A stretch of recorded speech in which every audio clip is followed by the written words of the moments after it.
Hey, this is the Trash Boy Hours. Trash Boy Hours. Trash Boy Hours, hitting it up. Trash Boy Hours be hot as fuck out here. It's getting hot. Hella hot. It's been hot. It's been hot. It's perpetually hot. And it's only going to get hotter. The Central Valley does right. have its own sun. It feels that way, right? This is a fact. All right, who do we got here with us today? We got a full house today. Yeah, we do.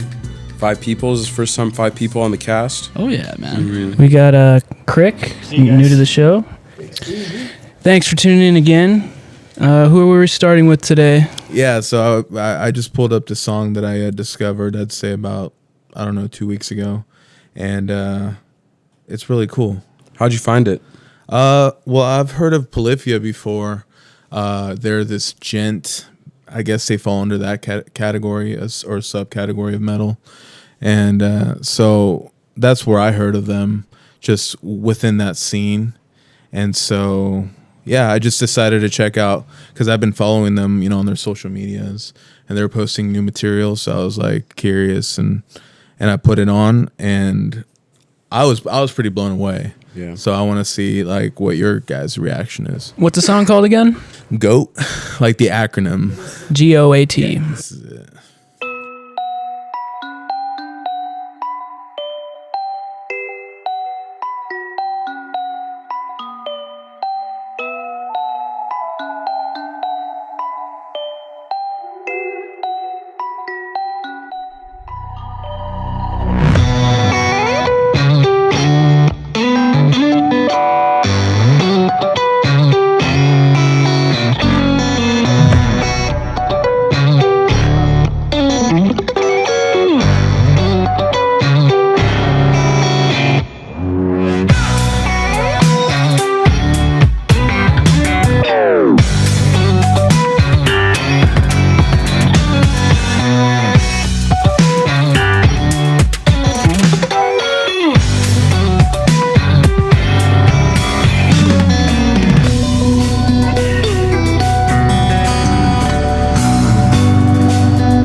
Man, that was tight.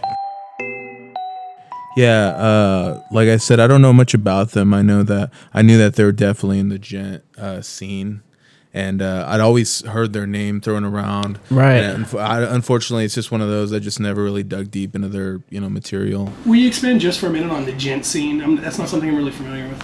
Sure. The name in and of itself, Djent, is an onomatopoeia. It's it describes the sound. You're palm muting the strings and you're just Really? Okay, so understood. you're using that technique. That technique's been around for a long time, but to make a whole Right, build a sound flavor around that, Sure, yeah, sure.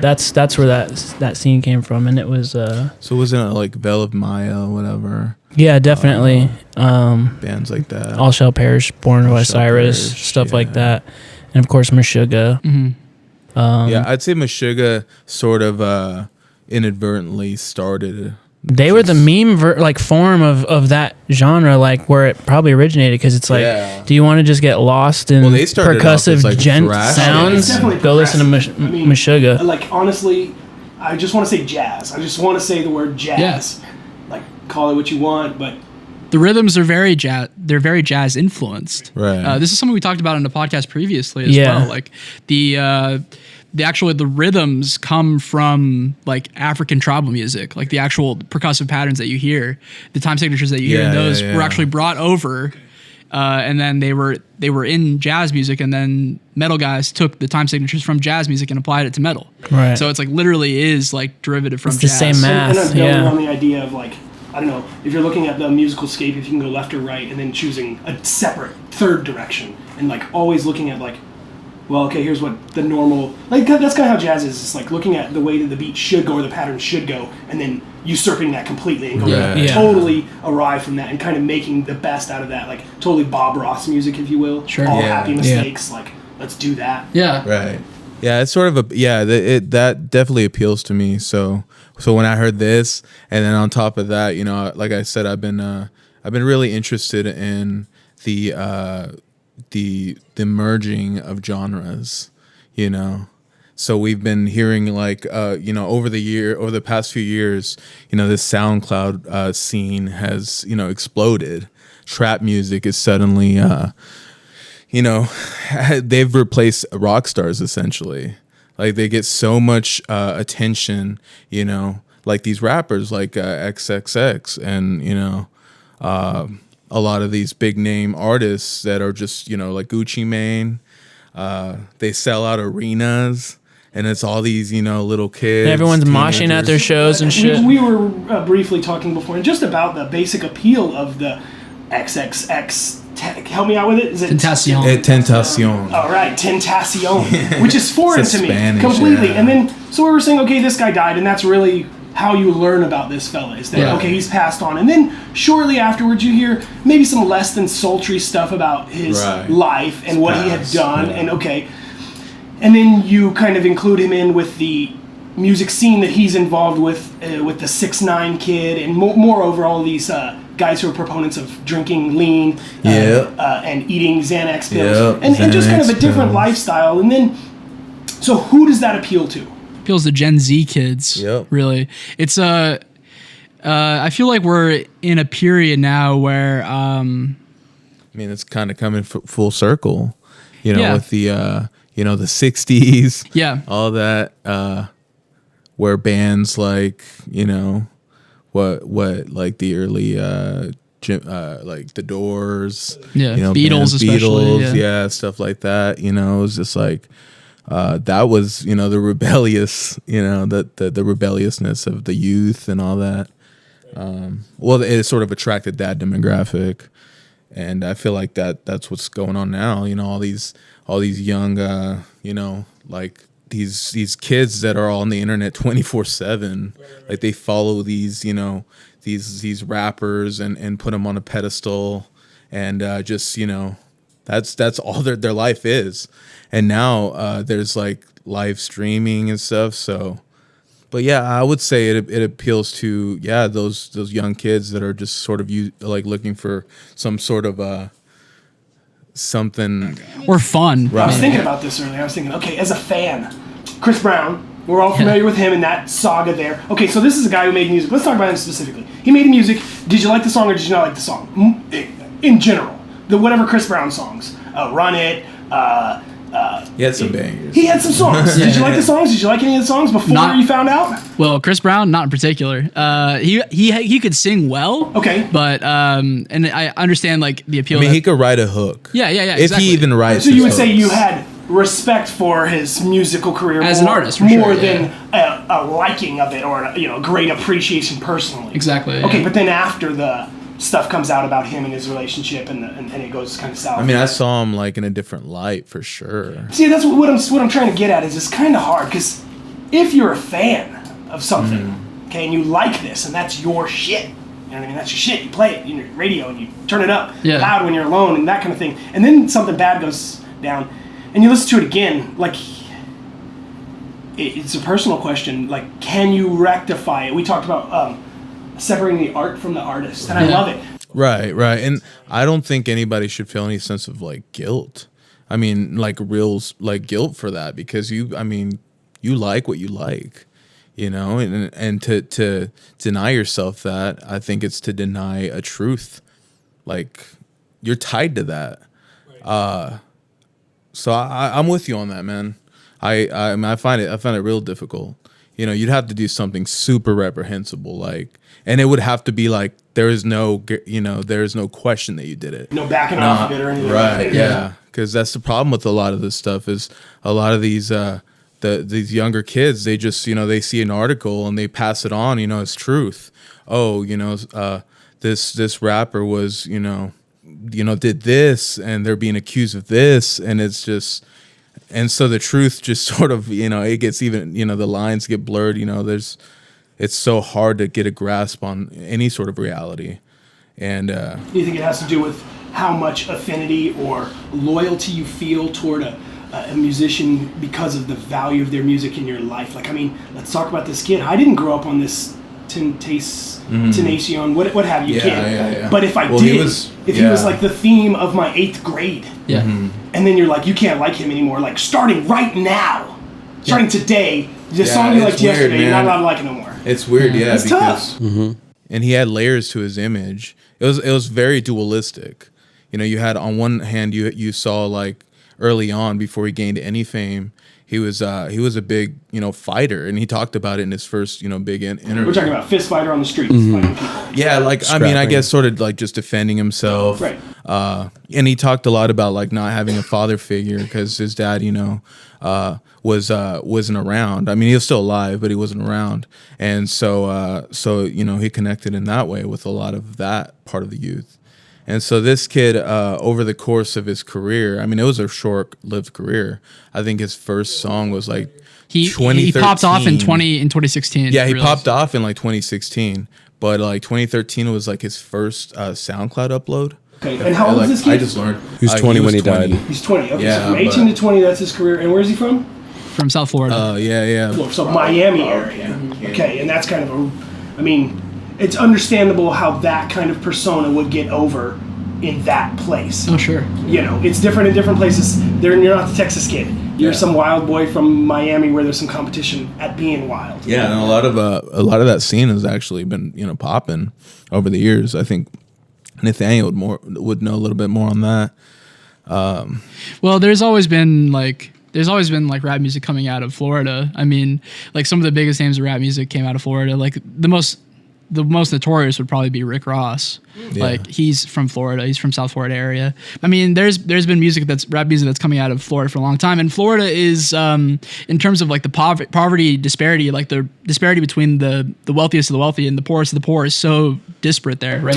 It's so clear and it's like visible. Like there's like the worst slums in like all of the East Coast in like South Florida. There's also like the most wealthy people that you could imagine. These massive sprawling mansions and these gigantic pools, and it's like, yeah, it's insane. It's like, so the likelihood of by which that you would actually pop off as a rapper in Florida is slim to none. But the people that do, they're able to bring themselves up. So yeah, it's impressive. So he definitely, to do that. he definitely had a big following for that. Oh yeah, absolutely. He represented a lot of that, that side of just the whole struggle and the idea that you can kind of make. I mean, Miami, I would say if you're living in that scene, it kind of feels like the American dream. Yeah, it feels like Tony Montana's Scarface. It feels like it's where you can do Imagine, something. I don't know what, but if you just put your nose to the grindstone, you can eventually make something of. Exactly. But in my estimation, Triple X, the '69 Kid, you name it, they are the same part and parcel as the Beatles, and you could argue about music quality. That's not what I'm referring to. I'm referring to as just I'm following you. A person in a moment in time that a youth movement can attach themselves to pretty greatly, and you got to look at who this kid is and what he has going on, and that could never appeal to me. Yeah. But I get it. I see. Yeah, I see the equivalency there, but also I think it's complicated by the fact that we're talking about rap music here. And in the context of rap music, it comes with a whole different set of baggage than, say, rock would, or any other artist, or even R&B, right? There's an image that's being portrayed here that needs to be upheld at all times. Especially with X, he put on this image as he was this hard motherfucker, right? And or he was this pussy getting motherfucker, or this money getting motherfucker, and he had to constantly portray that in every moment, right? But his music reflected a whole different side. Yeah, and sometimes it'd be really just the anti that. Yeah, it'd be the opposite soft, of that. He was, very emotional. And so he was a guy of dualities, like you said earlier. He was a guy of a duality, and so there was, but the thing that was promoted most about him is, I mean, I'm sure his devoted fans would investigate his whole catalog and look into that. But the music that was most popular of his was just his turn up music, right? Yeah. So we can talk about the actual discography and what he was trying to project, but we also have to analyze the things that were most receptive by the public, right? Which was his music that was just just hardcore, you know? It was it's sort of this almost metal aesthetic version of hip hop. It's kind of insane to see the blending there. Right. But yeah, I mean, I'm curious what you mean by metal aesthetic. Do you just mean in the sense that take the concept to its furthest natural conclusion, just as heavy as possible? Yeah, as heavy as possible, as extreme as possible. Heavy breakdowns, he'll use bass hitting just drops. Okay, as far as the music in itself, not as well, far he'll as the scream lyrical too. content. He'll do some he'll talk about the Baphomet, some real satanic shit, and even the aging of it, because if you compare something early backpack rap and early hip hop to the Beatles or the genesis of rock music, and then compare rappers like Tentacion to the metal scene beginning, early Metallica, and the development, how far you can take a specific music form to a degree, any degree. I think after having this brief discussion, just these few moments, I'm back with myself to the part where you really cannot confuse the art with the artist. Because it sounds to me what I heard this kid did was a bunch of domestic violence style stuff. Yeah. And we're talking about pretty heinous stuff. Okay, I am no proponent of that. I don't have respect for that kind of thing at all. Now, I know that he wasn't beating anybody up when he was in the studio recording these albums. Right. I know that making music and being violent in and of itself are not analogous. They don't go together one and the same, part and parcel. So there's two sides to this individual. There's this artist, and when you talk about his music being pushed to a certain edge, and while also being emotionally revealing. That's a difficult place to land, right? And it's a place that that's how you garner fans. That's how you get people hooked on who you are and what you're pushing. So I'm actually really glad you're saying this. You're the first, and this is so funny that it's coming from you, someone with no reference, to his music, to his output, but this is a something that I have not heard, I mean, if he knew that people were talking about him in this way, it'd be he'd feel like he got his message across, because I feel exactly like what you just said. in terms of him as an artist and what his goal was for. His goal was ultimately, and how he wanted to be perceived as an artist. But that's the thing, is that somewhere along the lines, he may or may not have done some shit. And some people, they blew it up, and it turned into a case that, people are emotional about. And people got involved. It's appropriate to be emotional. Totally. It's justified. I absolutely get it. Like, and that's why I've been following it. And then even more so after, he passed. It was just like, what happened? Right. And yeah, man, it's just, but approaching it from that perspective, like his influence on the culture and stuff like that. It's real interesting, because you're talking about a kid who. His trajectory was just, he just started like a few years ago, and he was only 20, and he was already like, signed to, what was it, like Capitol Records or something, and I know that recently he was trying to get out of it, because before that, he was quote unquote independent, just doing it, just by like on his own. Yeah. And then, and so I guess he wanted to get out of it recently.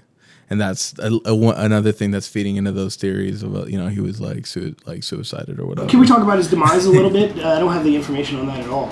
Yeah, he was, I guess he was gunned down at, there in Broward County, right? Yeah. In Florida. It was in Florida, yeah. Yeah. And he was like out shopping, driving in his nice ass car and shit. Some dude just came up on him and robbed him and fucking shot him. Yeah, he was shot with a .38 revolver. They apparently, according to like autopsy, he was shot like 3 times in the chest and like 3 times in the head. Which is weird. He was being definitely selected. Okay, so it wasn't like some guy with richness got shot. It was that guy. Yeah, no. It was definitely like, I think they knew his location. Yeah. Or where, roughly. Because I think he had posted something on, social media. So, I know somebody. I mean, one would assume that somebody, with the intent of killing him, showed up. And do you feel like the real loss is to the fan base? There's a lot of people that just hated him, and then there's people that like, just yesterday or 2 days ago, I believe, they had a riot in L.A. I wouldn't call it a riot, but it was just a mass gathering of people, on Melrose, in LA, Melrose Avenue. Yeah, they were just like posted up in front of Adam 22. Oh, the On Some Shit store. Yeah, the On Some Shit store, which is where X had his first interview, the one that like really launched him. Yeah. And interview with who? With Adam 22. Adam 22, which is No Jumper, is the podcast. And that is, if you're familiar at all with the underground scene, that podcast is... It's a highly visible podcast. Yeah. Yeah. And I just want to come clean, because I really like never had like a real like emotional connection to X as a rapper at all. I actually I shat on him a lot. I never understood the appeal of it. I was listening to rap music at the time, and I was like really into it, and I could never get it. I thought that it was just like, it was the natural evolution of trap, but also it was kind of like poorly executed. I thought in some cases, especially with like the heavily distorted bass of the songs that I listened to, it was actually really hard to listen to.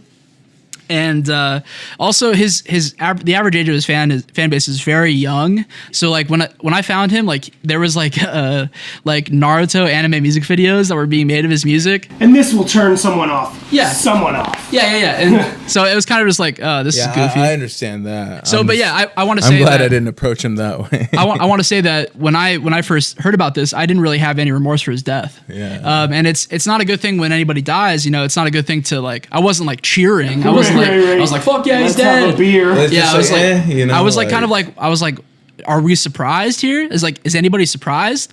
Like, and I see the parallels between between rock stars and the fact that John Lennon was gunned down by one of his fans is like there are parallels to be drawn here. But I think we need to acknowledge the insane profundity of of rapper deaths and the sort of the omnipresence of them in the media, there's so many of them that are happening. And they're happening to kids, man. Well, dude, like they're already they're already martyring this kid. Yeah, of course they are. Like they're calling him like the next Tupac. Yeah. You know, he would. I don't know if like he would have accepted that. I mean, like part of me thinks maybe because like who wouldn't? You know, you're a 20-year-old. Like, right. You know. Also, I want to say this. I've been thinking about this. Led Zeppelin. Are you familiar that they are like wildly known for their cavorting and abuse of groupies in the 70s and 80s? Yes. All right, like we're talking about really heinous shit. Some depraved ass. Right, depraved. That's the perfect word. All right, depraved shit. All right, so I'm not comparing. I'm not trying to draw any parallels. All I'm saying is, should we not listen to that because see, that's what. Yeah. I can't imagine a world where I didn't like put Stairway to Heaven on such a high pedestal. Right. Like, I can't imagine that world. I was looking into Depeche Mode. I've been listening to a lot of Depeche Mode recently. And there was this one song by them. It was called, what was it called? Blasphemous Rumors. And it was about like this girl who commits suicide. And it was actually like it was one of the first cases in the UK where they wanted to censor the song. Like there's like in the UK there's no fucking free speech at all. So like if you say things that are out of line or that are considered to be grossly indecent, then they can pull your record. So what they did was they just put like a song on the B side that was like a little bit less like edgy. Yeah, and then they're like, all right, yeah. That's fine. But so they kind of bypassed it that way. But there's been countless times where like the Supreme Court has been presented with cases that would have changed the way that we perceive our First Amendment rights. One of the cases is like Allen Ginsberg's Howl. I'm not sure if anybody's familiar with that poem, but in there's like description of like gay sex. And at the time, like which if not in poetry, then where? Yeah, right. Well, it's the thing. Like, it's like, of course, you'd expect it to be there, and especially you expect Allen Ginsberg to fucking say it. But they ruled that it wasn't. Like, the thing was that a lot of places wouldn't publish it because it was considered to be totally beyond the pale. So, but he was able to independently publish it. But it's like we have these. We hold these things to be sanctimonious, right? Like these are things that we, as Americans, like value the right to say whatever the fuck we want in our artistic art forms, right?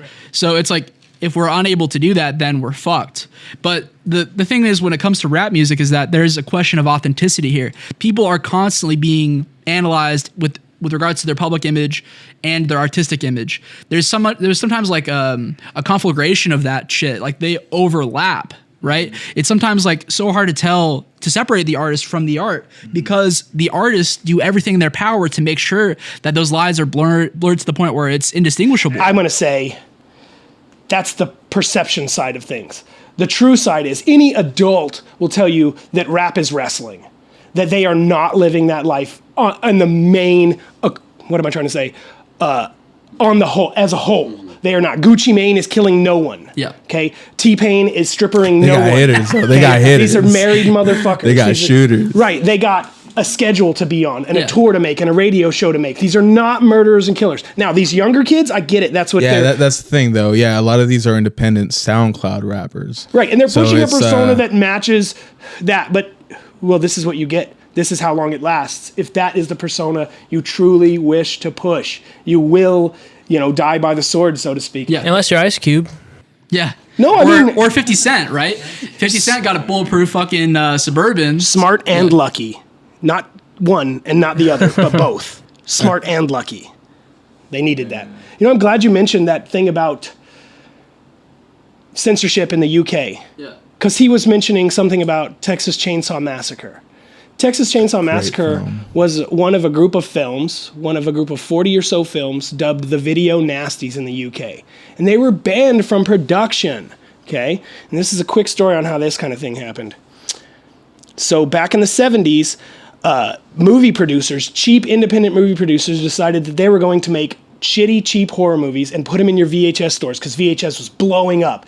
Every corner had a VHS shop where you could rent movies from. And all they had to do was slap a gory cover on it and give it a crazy label like The Blood Eaters or Night of the Living Flesh or anything like that that's really lurid. Okay, and then you would go and rent this movie and it would you're a kid and you'd show it to all your kid friends and it would freak you out. And these films come from really famous films: Texas Chainsaw Massacre, The Evil Dead, Cannibal Furrow, Cannibal Holocaust. Wow, that one's a trip. Right. Tons of these movies that you grew up loving for Halloween are these video nasty films. So it's kind of an interesting thing. So what are some of your thoughts on some of those kind of films, those Texas Chainsaws? And I personally love horror, the genre, the horror genre. I got exposed to them at a really young age, so I really, I mean, they're pretty revolting, and I'm like, some of those memories, I'm really shocked by.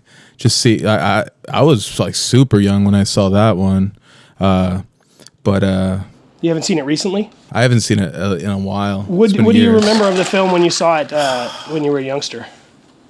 Oh man, just I remember a lot, but that just my favorite part was always just the ending, like when he's got that chainsaw, and he's just freaking out. Yeah, freaking out. Oh Dancing man, around with it. that part as a kid, I don't know. That's the image that I just. Have you seen the film recently? I saw it last week. Oh, okay. Wonderful. This is the guy you want to talk. Okay, to. excellent. So, would you agree that this is an example of what we could phrase as grueling horror? Absolutely. This is an experience that, even though it's an hour and 30-some minutes, it feels like 4 or 6 hours.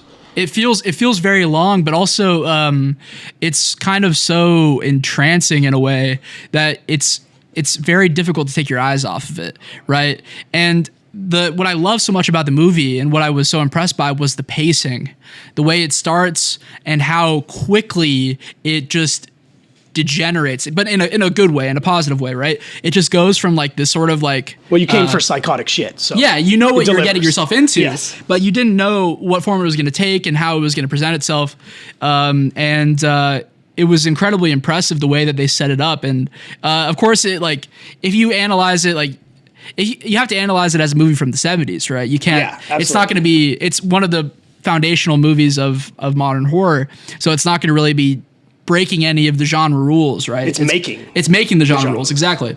So yeah, but in that way, I thought the imagery was incredibly terrifying when they got the girl strapped down in that chair made of flesh, and which, by the way, is actually made of flesh.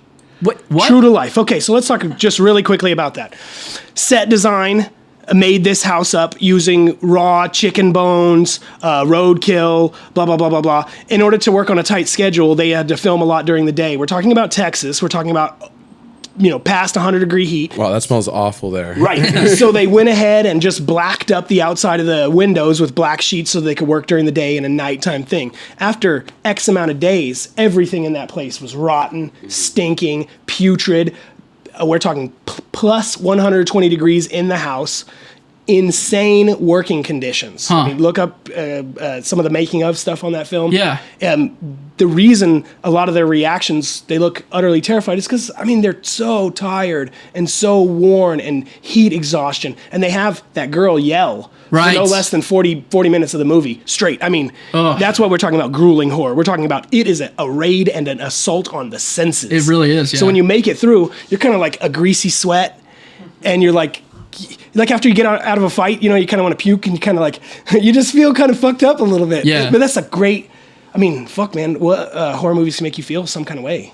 Oh, it's absolutely true. I saw it late at night. I finished the movie at like 3:30 a.m. That's the best time to watch those type of films. Yeah, it was like I was like, holy fuck! Like when she was screaming, I had to like really like turn down my volume because it was like just bombarding. And it's no me, accident at all. Yeah. Oh yeah, absolutely. It felt that way. It felt totally intentional.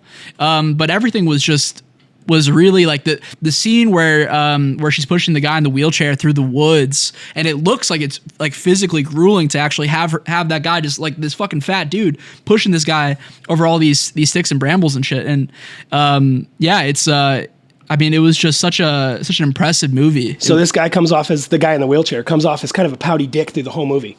So this guy method acted the entire movie, months of being a pouty dickhead. Yes. Who refrained from hanging out with the group. Method acting. Okay? The scene where she pushes him down the hill and he falls off the wheelchair, he's got a check in his pocket because no one was getting paid up until that point for the movie, and he was so sour and playing that part so well. He went and demanded that the producers give him money now. Wow. Or I'm not doing any more of this shit. You pushed me too far. So that's kind of an interesting tidbit too.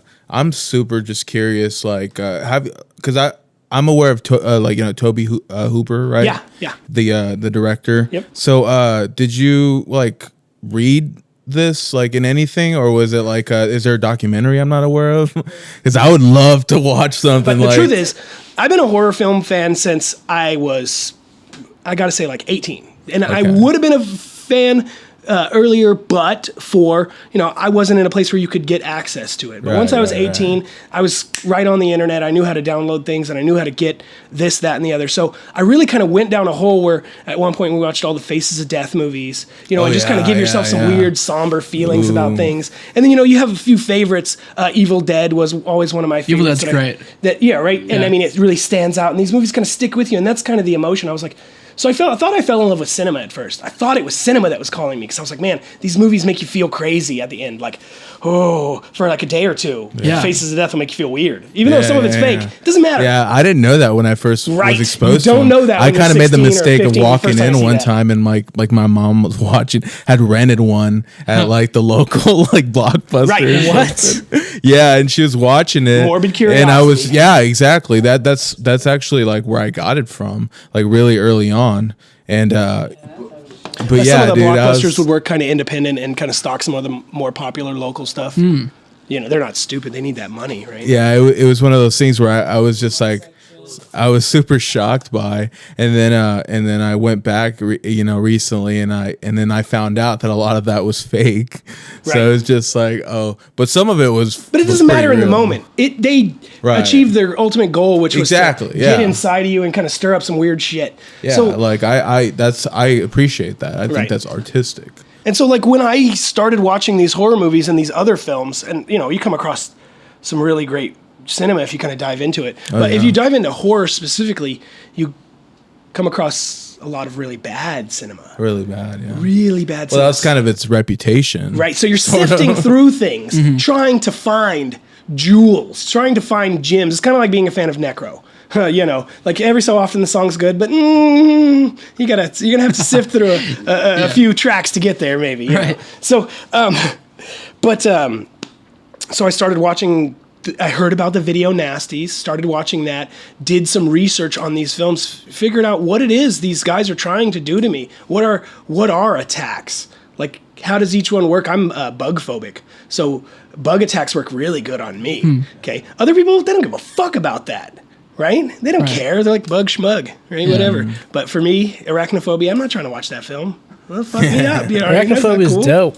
And it's corny, but it's really corny. But spiders. But I mean, I couldn't imagine, having like some, severe just fear of something and just, being exposed to it like it's, entertainment or. I get that though. I understand that. Like that's how I approached, especially horror. Was what was their intention? Like how, because they were targeting like very root fears, right? Like very guttural. Right. That's what you got to find. What am I trying to do to this guy, and how can I like work it back and figure out how to like, marionette his emotion. Yeah. I wanted to bring up a point about you were saying you guys brought up arachnophobia and like you guys said it was good and you said that it was very corny and then you're also talking about digging for like gems in like horror film. What would you say about like finding humor in the corniness of horror films and maybe like offbeat films that are like so like poorly made and that it's just like hilarious watching like this mess happen in front of you? Like, have you heard of the movie, like the Troll movies? Oh yeah, I'm a huge fan of the Troll movies. Absolutely. Troll 2, and again, bro. we're talking about what's the gem in the Troll movie. Yeah. There's some stellar like The animation background going on information, bro. and puppeteering going on there, right? Yeah. And the storytelling has some depth to it. I mean, hokey, sure, but and I mean, as far as like comedy relief definitely has a place in horror. Like if you can build me to a point of tension to where I'm gonna crack and then hit me with a joke. Yeah. I mean, the movie Get Out is a fucking stellar example. Yeah. Ratcheting up the tension and then hit And him it's with funny a that it couple. was made by a comedian, Right, by it's a well-known poignant, comedian. So. right? Yeah. More surprising that he knew how to do the tension than he knew how to do. We knew he knew how to do the joke. Oh yeah. Right. Absolutely. Are Trolls one of your favorite films? I've seen it once, and I thought it was really funny. I didn't watch the second one. A funny point about the making of that film was the director was like Italian, and like That's the whole part of the cast was appeal like for me, American. man. So he was like he didn't speak any English, and it was just like, yeah, He swears also that he intentionally tried to make the film bad. yeah. Well, of course, it's like the Room. But that is not true. He No. I'm just saying, like or do you think he actually feels like he created a masterpiece? The dude from Trolls is a liar. The dude from The Room is fucked in the head. There's different. Oh, yeah, no, for there's sure. different things going on there. Yeah, I just mean like he sort of, because when I saw The Room, I was just like, this is obviously a comedy. Just in the way it was all set up, but he swears it's a masterpiece. Right. It's and then like, he swears that he made a comedy. I call it the dial theory. Like sometimes things can be dialed up to 10, and then once they cross 10, they go back to 1. Like you know what I mean? Or like or also in the other way, things can be dialed down so low they go from 1 and then they cross back over to 10, and that's what we're talking about here. A movie that's so bad that somehow it becomes good. Yeah. You're like, Right. this is amazingly It becomes retarded. intriguing. Aha. I think that's where it is. It's like it's almost like to where you can It's like you can't look away. Yeah. Yeah, you can't look away. Exactly. It has some value at that point. yeah. It's almost like a case study on the psychology of the director. It's like what the Like, what were they thinking? Just Yeah. setting this up. Well, and in his this way. case, we kind of know what he was thinking. Oh, yeah. Crazy shit. Yeah. Oh yeah. Absolutely. It's up to different it's- directors to tell us, like, when their movies are just less bad, to be like, what were you thinking? Right. He was thinking he was doing some stellar shit. We get it, but Oh yeah. So that's a couple examples of that. What you said you were a big fan of the horror genre. Like when you started getting into it, what was you said you were 18? yeah, like, well, once I had my own internet connection, my own space, and my own, ability to pursue my own interest, Just consumed you. Right. I just exactly. I kind of went into my own hole, and I know I like the darker things in life, heavy metal, and kind of like horrorcore and horror movies and stuff like that. So I kind of went down a hole, and I wanted to find out like what does horror have to offer. So I looked up what the deepest Japanese stuff is, and I found this guy called Takashi Miike. Okay, and he made these films called the Guinea Pig movies. Oh, and this guy decided he was going to fucking push horror. So the first movie he made is a torture movie where they got this girl strapped to a chair and they're gonna play a loud squealing sound in her ear for minutes, and they track the minutes, and then they blindfold her and spin her in the chair for like X amount of minutes. I mean, we're talking about some really like weird shit, and it all climaxes with them putting a needle through her eye. Now. Right, and it's up close and in your face. Did this and like inspire the sweat. that Eli Roth film? 100%, 150% it inspired that. Okay, so he stole from Takashi Miike. Yeah, I was in gonna this say, like, weird, uninspired movie that looks like a torture porn. Hostile. And of course, they got copies of the movie, and people were like, "Holy crap, you have tortured a lady on film." Untrue. Right. Movie magic. Okay, Yeah. so he pushed that was his first film in the Guinea Pig series. The second film is called Flower of Flesh and Blood. The second film involves some short sequence of a samurai-style guy dressed, with one of those big kind of feudal helmets and some bad white face paint with bad red around the lips, and just some creepy shit. And he's kind of stalking this lady, and that's kind of what you see for the first 10 or 15 minutes of the film. And then he captures her, then he cuts her up while reciting haiku on a table, piece by piece, while feeding her adrenaline and et cetera, to keep her alive. Right. So we're talking about the depths of horror. This is not for everyone. This is for very few people. Nobody wants to see this shit. I wanted to see this shit. Okay. Let me go a little further. So that was his second movie. He's exploring the space. His third movie, I can't recall off the top of my head, but let's skip forward to the fourth movie, which is my personal favorite. And it's called Mermaid in a Manhole. This one is a little more artsy, a little more inspired. So it involves an artist who goes down to the sewer to find his muses. He will find different things in the sewer, bring them up and paint them, sell his paintings. At one point, he finds a mermaid. She looks a little sick. She's got a little contusion. It looks a little festering. It's kind of bad, right? So he brings her home and puts her in the tub and starts to paint her. Through the series of the movie, it's a short film, about 45 minutes or something, And through the series, he paints her, and her series evolves, deteriorates, one might say. And this is, I mean, he pushes horror. So it's hideous. It's the grossest thing you have ever seen. This spaghetti-o gelatin mermaid lady in a tub while he's painting her. At the end, she expires, as does his painting, as does he. So it's poetic and romantic and like, okay, Dorian inside of Gray, the guise kinda. of hideous horror, right? The fifth film is great. He decides, fuck it, I'm going comedy with this son of a bitch. Right. love it. He done serious. He went too deep, right? He did the haiku thing, and then he went romance. The time to lighten things up. Yes. Okay. So then he did He Will Never Die. So here's the premise in this one. A guy finds out that his wife is cheating on him. So he decides to kill himself.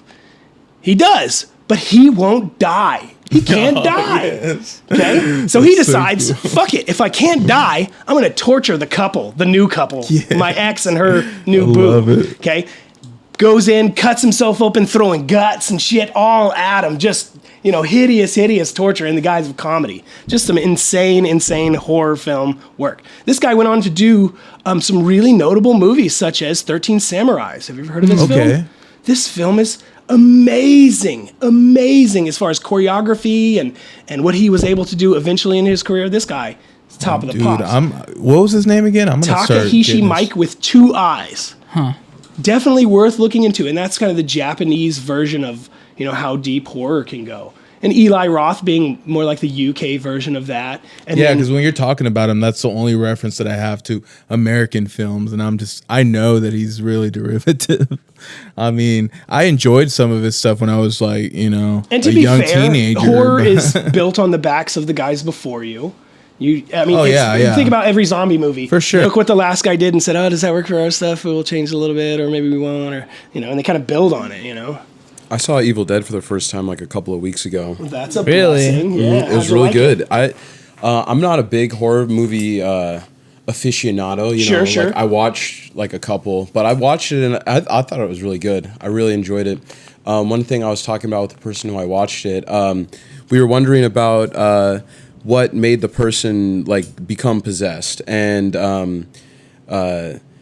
we came up with the idea that maybe like when they gave up the will to continue trying to like escape, that's when they were able to be possessed, or when they were like attacked by one of the other people or one of the spirits. So that's intriguing. I never heard that kind of slant on it. Yeah. How the evil gets inside of you. Yeah, because it got inside of Ash at one point, not in the first film, but in the second one. film, the evil gets inside of him. So he lives. Well, he makes it to morning with the evil inside of it, and then it splits him. So there's an evil Ash and the good Ash at that point. So, it's an interesting concept that could be. Now this guy, this director you were talking about, you said those were his first films? Yeah, I believe so. What were they? Was it The Guinea Pig. Oh, The Guinea Pig. And what year was that? That's going to be tough. I'm going to imagine it's in the early 80s or late 70s, somewhere around there. In fact, I was so inspired by the Mermaid in the Manhole movie, I got the tattoo of the mermaid.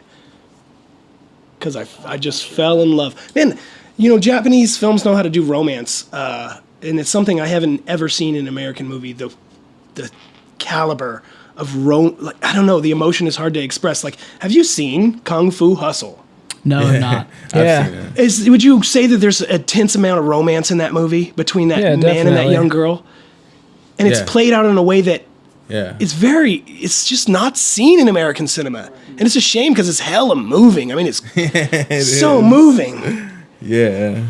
And that's really what we're into horror for, is that sometime maybe the good guy can win and you can like get back all that energy you spent being like pursued by Leatherface. Right. At the end, it's that relief. Oh my God, you just sit back. We fucking made it. You and that girl made it through that film. It's no small thing. Ash made it.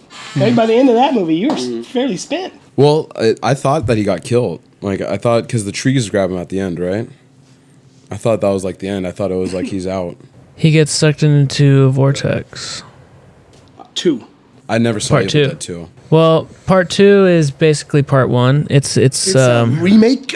yeah. It's more, if it kind of hones in more on the the themes and motifs that made the first Evil Dead work, right? It just kind of like stacks more shit on top of that. I just like to say it's Evil Dead with a budget. Yeah, definitely. Yeah, absolutely. The first one was a love child, and the second one was totally realized. And yeah, if you haven't seen the second one, it leads right into the third one. Oh, and it's in my opinion. I mean, I got an Evil Dead tattoo. I love Evil Dead. Yeah. Number 2 might be more valuable than number 1, just in the fact that they really pushed the envelope as far as some of the graphic stuff that they did there. I mean, they have claymation segments in it. They have that's what makes it classic. Muppet stuff in there that is just. I mean, it's really. That's fantastic. where it dances around what you asked about earlier too, with the borderline of corny comedy. Yeah, it feels funny at and times. well, it's slapstick. They exactly. Fully incorporated slapstick. He's one of the kings of that. To me, that was part of like the big appeal for me, because I feel like that was, when they were the most creative, is when they didn't have a budget. They were forced to make things out of what they had. Like all the practical effects, it was just super. Cannibal the Musical is one of my favorite films of all time, and that's just the product of being inexperienced and broke. Well, I mean, I will say that that's true. Undeniably, that goes for musicians, producers, directors, whatever. However, there's a law of diminishing returns on that kind of thing. If you look at some of the film franchises like the Trauma series, these guys make trash. They know they make trash. It's trashy trash. Yeah. Like there's even for a horror aficionado, there's very little gems to be found sifting through that pile. Toxic Avenger. Very few, as I said. Yeah. Because they made hundreds of films. Yeah. Hundreds. And you don't know the names of any of the others. Yeah, we saw appropriate. Class of Nukem High the other day. So fun. Yeah. That's a group movie. Yeah, well, that's exactly what we did. Yeah, Yeah. it was like it's kind of really like funny. I saw it one time. Like I just found it on YouTube, like on an off chance, and it was like there were some bad aspects to it, but overall it's just kind of like a fun flick, Yeah. It's like Grease turned on to horror. Right. Exactly. Or something Exactly. Like, yeah. I mean, that's the emotion it gives. Right? It's super fun. Yeah, I really do enjoy like good movies, and I like movies that really disturb me. Not so much like I do like I like body horror. Like I like David Cronenberg quite a lot. Sure. But yeah, sometimes I like to just watch things that like disturb me psychologically. Like you've seen Old Boy, right? Park Chan-wook. Yeah. That one I saw that freshman year of college, and that disturbed me on a very visceral level. And like I remember like being like reeling in like the sort of like just like thinking about it constantly like the week after I watched it. And I was kind of just like, what the fuck, man? Like I didn't think like any sort of art could do that to me. Right. To where like I'm constantly like enamored with the feeling of the way that story progresses. Right. And the element of romance is again present. And for the way, payoff. Without it, it's a substantially not as good a movie if you don't have that level Very of romance. true. the romance is extremely, it's visceral. Yeah. It's like it kind of like captures. I feel like the thing that we have like within American cinema and the sort of love stories that they try to tell is that sometimes it's extremely cursory, or there's almost no chemistry between the two actors. The most egregious example of this is like Star Wars Episode 2. Like it's like where they try. It's like these like soap operas. It's just shitty. Not Adam Sandler and X. As far as pushed together bullshit. Yeah, well, there's probably more shitty examples of romance than there are good examples in American cinema, and it's like It's just undervalued, I think. Yeah. I mean, if you don't give a fuck, then why would you put your money, time, and story building behind that kind of a concept? You know what I mean? Right. I think it's because these are like storytelling tropes that have existed since like the beginning of storytelling as an art form, right? It's like it's kind of like one of those things you kind of just have to like tilt your hat at, and like irrespective of how well it's executed or whatever, it just feels like it's one of those things that you want to include, whether or not it's executed well or not. Right. Like it's and I do think that it's something that should be considered. It's like, do you want to focus on these themes, or are you just kind of like you're throwing it in there because it's kind of like it's a very shitty thing to take a very cursory perspective on love. It's like it's actually like undermines the whole premise of it, the idea of it, and like how central it is to the perpetuity of our existence, of life as it is, and But I think that yeah, there was just speaking of love and horror, Park Chan-wook, he directed a movie that was about vampires. I can't remember what the name of it was. Oh fuck, I can't remember it. When was this? This was it must have been in the early 2000s. Fuck, what was it called? Thirst. It's called Thirst. Ah, yeah. Yeah, and that's like a very interesting take on the vampire trope and love as well. That's an amazing movie. I would highly recommend everybody watch that. But yeah, I think that we have a lot to learn from the way that other cultures approach the different art forms that we've created or that they've created and we've expanded on. Everything's borrowed in one way or another. Well, in fairness, to be true, most of the kind of film that is lauded and celebrated is the one that will break free of a trope or move in a new direction. I often, at least I feel like in the back of my mind, I've heard it said, "Oh, they really didn't do the romance angle. That was awesome." Like, you know what I mean? And someone applauding them because they shied away from the natural trope of, American Hollywood cinema or whatever. But I really feel like films get their gravitas, if you will, when they break free of convention. One movie that comes to mind really recently was that It Follows. Have you guys seen this movie? I've seen that. Okay, I've actually seen this movie a few times. And this is one of those movies that I would feel like truly the more you watch it, the more you can get from it because it's filmed in such a way that like everything's not quite apparent when you watch it. I'm sure you're familiar with some of the tropes, like they didn't use anything that could be identified as a particular time period. Right. So it feels somewhere vaguely between the 70s and 90s, but with cell phone-y stuff. Right, yeah. Right? And like it captures sort of that era, but it's like, modern. It's not specific. Right. Right. It's not specific, but it's like, it's just like almost like an aesthetic too. Yeah. Whereas it's sort of... It was intentionally kind of vague and nondescript or whatever. And further, they didn't let the focus settle at any given point. It was kind of always shifting between focus, and it made me so uneasy. From a guy who watches all horror all the time, you know what I mean? I'm watching a film going, oh my God, this is... Yeah, I'd imagine you being like hypercritical of like, especially a lot of horror, past like the 2000s, like, and on, it's gotten really weird up in that genre. Yeah, I let them do what they want to me. You know what I mean? I like try. I want to go on the ride, so I submit to it. You know what I mean? Like that's the best approach. In the whole other realm, like I'm also a fan of the Golden Girls. Okay, that's like as anti-horror as you could be, right? But when I watch the Golden Girls, yeah, totally, it's wasabi for the brain for sure. When I watch it, I commit to it. I want to go through their emotional like experience and like feel the shit that they're talking about, like losing their friends and like that. Of course. And all the richness and all the stuff that goes along with that. So when I watch a horror movie in the same hand, I want it to succeed for me. You know what I mean? And if it doesn't, I mean, it's only the fault of the whoever's making the movie, because I'm like, why didn't that? It's really about that. Like, I see what you're trying to do. Right. Yeah, I'm jaded in some senses because the music doesn't work on me anymore. Right. Because I hear them ratchet up the tension in the music, and I go, "Oh, okay." You know exactly what's coming. It's kind of like being in Skyrim. Devices, it's like, "Oh, there's a motherfucker around here. Yeah, exactly. I know he's coming." There's the dragon music. Yeah, right, totally. Yeah. I think that's why I appreciated Cabin in the Woods when that came out. Oh yeah, because I felt like that was sort of like a film love letter.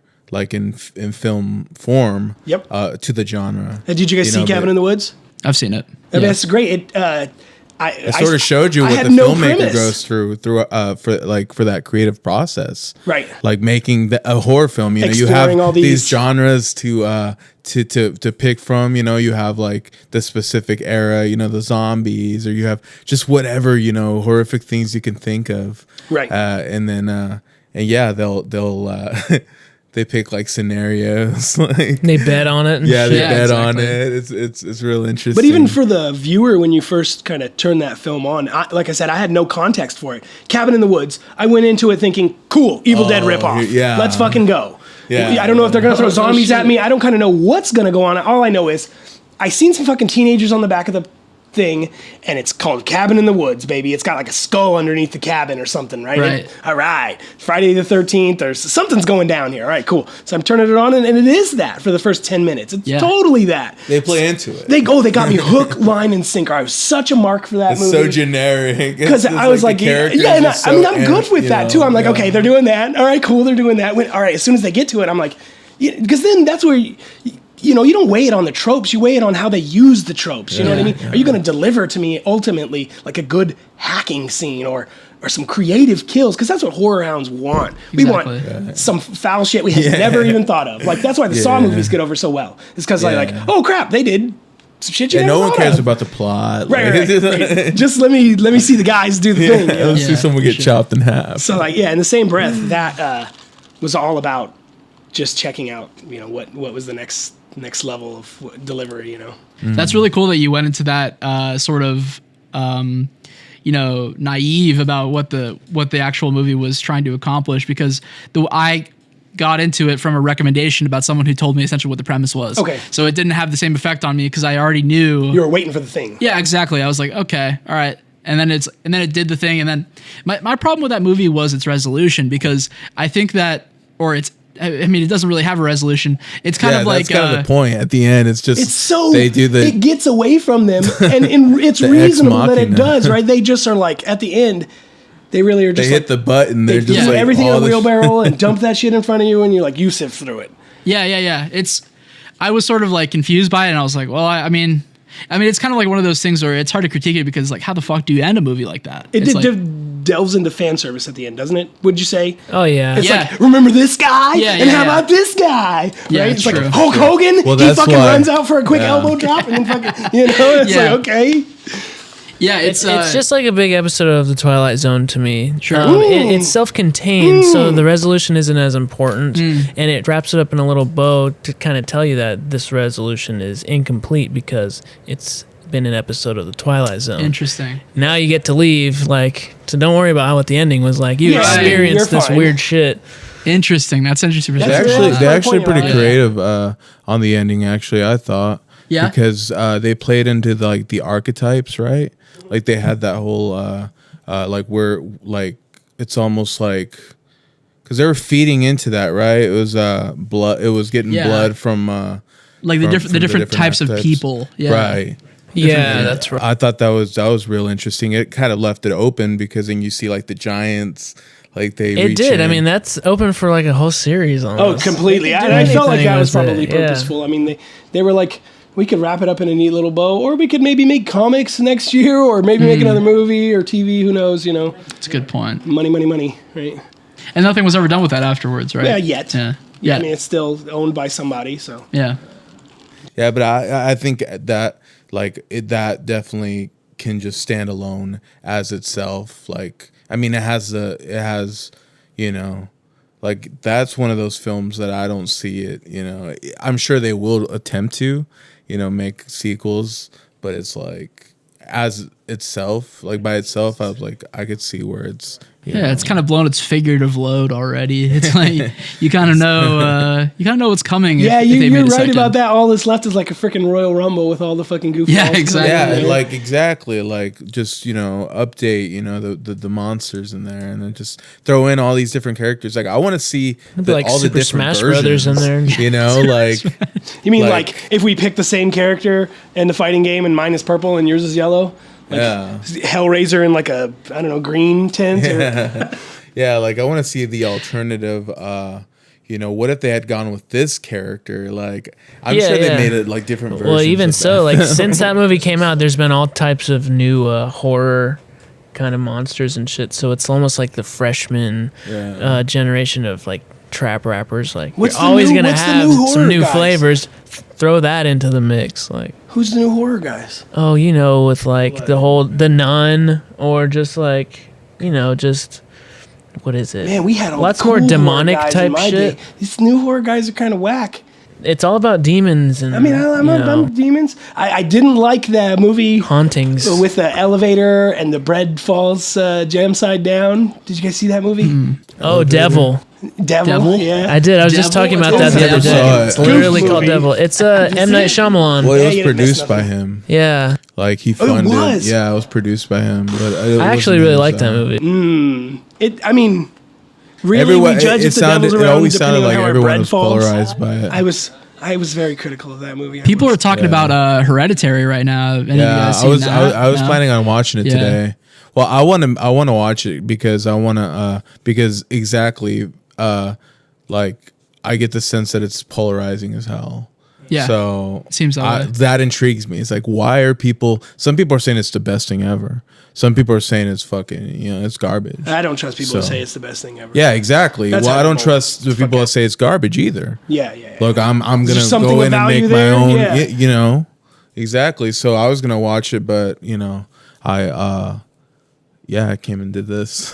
Yeah, you got to judge its source for sure. Yeah, we got to fucking do a movie night, man. Trash Boy Hours movie night. You feel? Yeah, what I'm exactly. fucking Like I saying? would want to do something like that where we watched it together and got like some sort of Own perspective. about 3,500 films,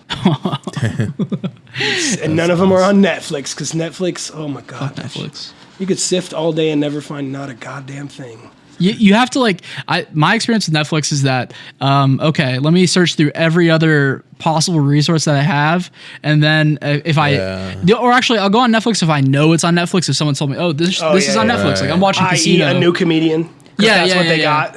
I've had a it's lot good of for specials. I agree. I've had a lot of trouble finding. Netflix has an interesting catalog system though. Like you can type in a specific combination of shit, like on the website, and it will bring up titles you never even fucking thought of. Yeah. So there's a whole side of Netflix that's so unexplored. Yeah, maybe that's just me. I'm resistant to all this shit. I see it. I'm like, Yeah. It's kind of hard to break through my candy coating. I watched Killer Clowns from Outer Space on Netflix. I haven't seen that since I was a kid. Yeah, that one has some value still. Yeah. Yeah. I saw it so long ago. I was like, what the fuck is this? I will say, it's still kind of scary. This fucking giant, oozy, gross clown tempting little kids to come closer. The bloody cotton candy pupas are disgusting still. You don't want to touch that shit. So, it works still. Yeah, I mean, I think like Netflix was good like a while ago. And then I think they had an issue with licensing because it did so well that then all the people that held the rights to the media, they're like, all right, you got to pay us $15 million for Finding Nemo. It's like, all right, well. Or we could just do like NBC online and fucking whatever else, Yeah. All the versions. Yeah. But yeah, 9 times out of 10, I pirate, so. Sorry to say it. I'll bleep that out. Bleep that out, Steve. Yeah. I've never pirated a thing in my life, man. Trust. Tape trading. Yeah. Tape trading. There you go. That's the old peer-to-peer. 2018, we're back to tape trading, baby. Bust out your VHSs and dub me a tape. Yeah. We can do the same thing with cassettes. That's good quality, man. I need that graininess. It keeps it real. For real, man. Oh man! All right, guys, you got any final thoughts before we wrap this up? Yeah, fuck Netflix. Yeah, that was super fun. Yeah, call out. Yeah, that was really fun, man. Yeah. I think that was a really interesting discussion. I think we as classic Trash Boy Hours, we went from one topic to something completely different, but we did it with style. Yeah, we did it with style and finesse. All right, well, thanks, Austin. Thanks, Kirk, for being with us tonight. Thank you This has been Trash Boy Hours. Some Trash Boy Hours, man. Trash.